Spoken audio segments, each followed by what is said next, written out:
So what we're working on here is the pump for Bay 3, or what will hopefully be the pump for Bay 3. It's Cat 310. It's an old Cat 310, but all the internals are new. I put a rebuild kit in it, new valves, all new seals, all new oil seals, scrapers. It's leaking a little bit of oil, but I overflowed it, or overfilled it. I'm not really sure yet. I'm trying to salvage it. We'll see if it'll go. It sounds good and it feels good. It's a little bit stiff, but you can hear it making noise. The plungers, everything, it's not spitting oil too much. We'll see. So basically rebuilding everything.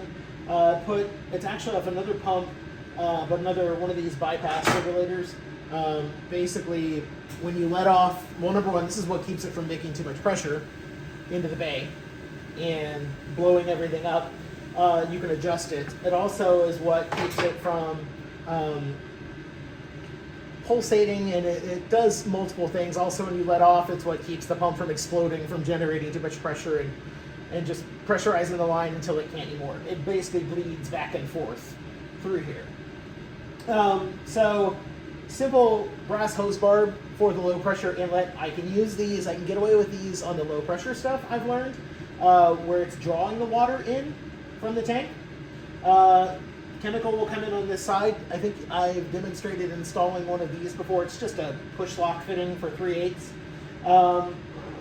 New addition that I've had to purchase for a few things here. And they're expensive, but hopefully they're my lifesaver because they prevent me from having to drive 2.5 hours at 10 o'clock at night because I had a hose blow off in here. They are hydraulic hose fittings that you can install without a crimper. They're self-crimping.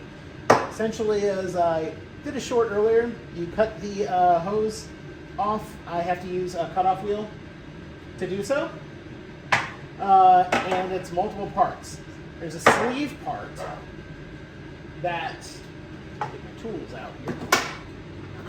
There's a sleeve part which reverse threads onto the hose fitting. Gotta make sure this is good and square because it will cut into the hose, but these are steel braided hoses and that's okay. It's what you want. You want to get a good solid bite.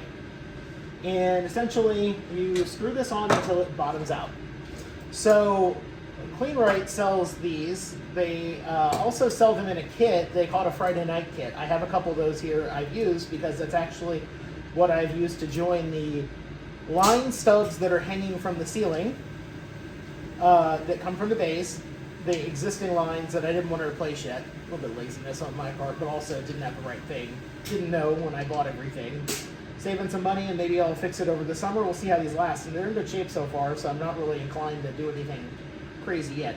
At any rate, they sell these kits basically if you blow up a high pressure hose, because these hoses can handle up to 3,000 psi.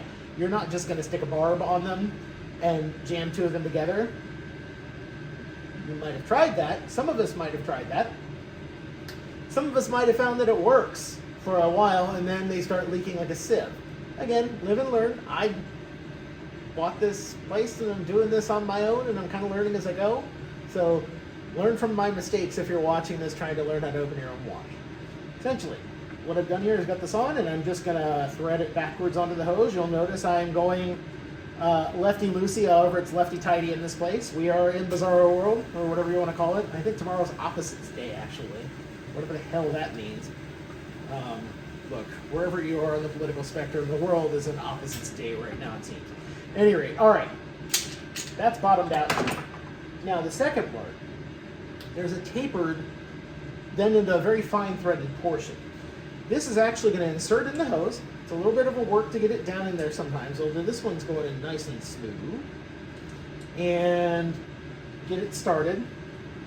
And essentially, this is a little bit of a pain in the butt to do. So let's see if I can do it without making a fool of myself here. I'll get it started. It's not started, it's trying, but there it goes.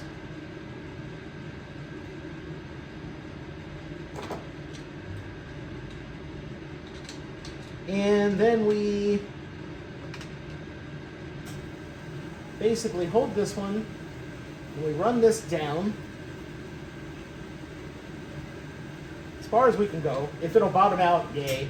I can't get one to bottom out, that's fine.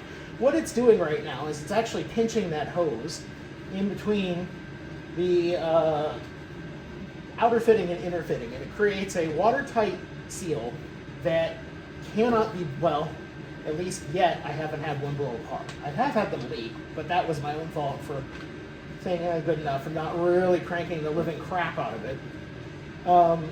This one is not wanting to go down that far, but it's a new hose. My God.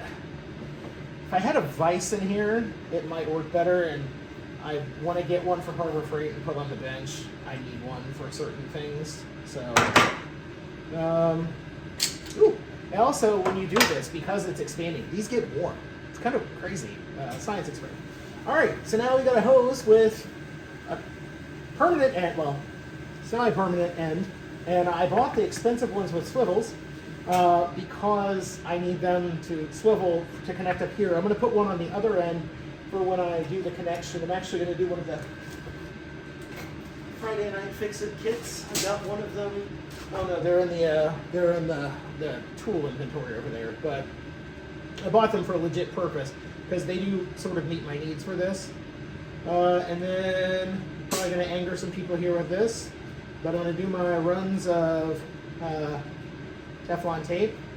I do them 3. I don't know how many I'm supposed to do. I'm not a plumber. I'm an engineer, but I do it until it doesn't leak. Sure, someone will comment if a plumber or someone ever sees this and yell at me and say you're doing it wrong. Well, then show me. Anyway, I'm also using Blue Monster pipe thread sealant because it makes me feel better. Well, I don't care about the brand, but I'm saying that this makes me feel better. Pipe dope on here, and it does make things come apart when I have to get them apart a little easier. I've noticed, which I've had to pull things apart more often than I would like. I'm going to go ahead and attach this here on the bench because I don't feel like doing it on the ground. The pump stand for pump 3 is almost on the ground, and it's still covered in fine metal particles back there because that's where I had to cut some holes in the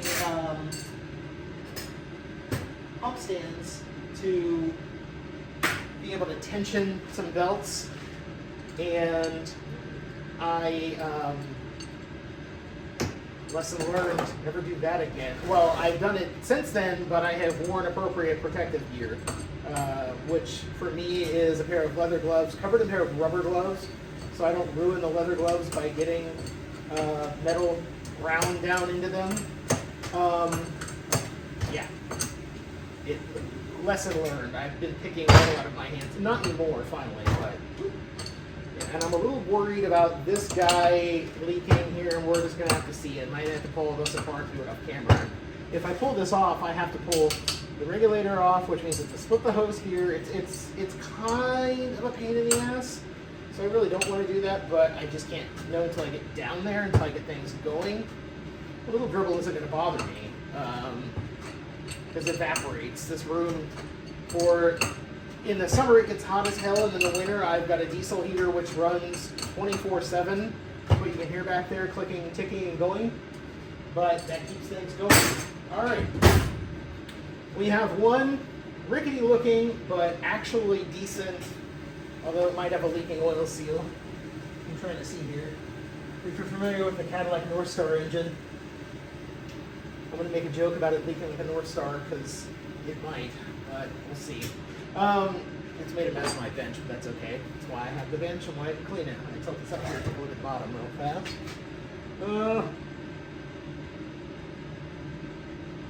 No, I think some idiot just overfilled it. We don't know who we're going to fire. Speaking of which, before I wrap this up, because I need to wash my hands and go move this down to the bay, or down to the stand, I may have an employee, or not an employee, but may have someone helping. I had a guy the other day who hit me up and asked me if I needed anything, and I actually do. What the hell? Oh. I actually do. I need somebody for those, hey, I'm in Maryland, 2 hours away, and something just exploded. Can you please come and turn it off for me? 10 a.m. or 10 p.m. calls. So, we'll see. I gave him my business cards and said, shoot me a message. And by the time I got back to my house, which is 4 minutes from here, he left me a message. So, eager guy, fine by me. I like good work ethic. So we'll see how that works out. It wouldn't be too much. Just like I need someone to keep an eye on things, maybe empty the trash during the week, etc., etc. But neither here nor there. All right, I am going to wrap this video up. This is ready to roll, and I probably will knock that tripod over, trying to get this over there. These aren't that heavy. They're just awkward, and now that I have 25 feet of fairly heavy hose attached to it, I'm going to get it up. This is not going to get up and running tonight. I have got to go to Home Depot and get myself my water inlet hose. I'm just out. I didn't realize I was out when I went earlier to get salt, or I would have. Yeah. Oh, and the other thing, today, business-wise, my second busiest day I've had so far. I've had 2 or 3 record-breaking days in the past 3 weeks. We've had snow, we've had bad weather. I'm loving it. It bodes well for the summer, so I'm really hoping this keeps up. And I've had some great Google reviews, and I've talked to people, even though I've been dealing with some issues of freezing, people have been very happy. So yeah, I'm going to wrap this up, and everybody have a wonderful evening, and I'll post this when I can. Thanks.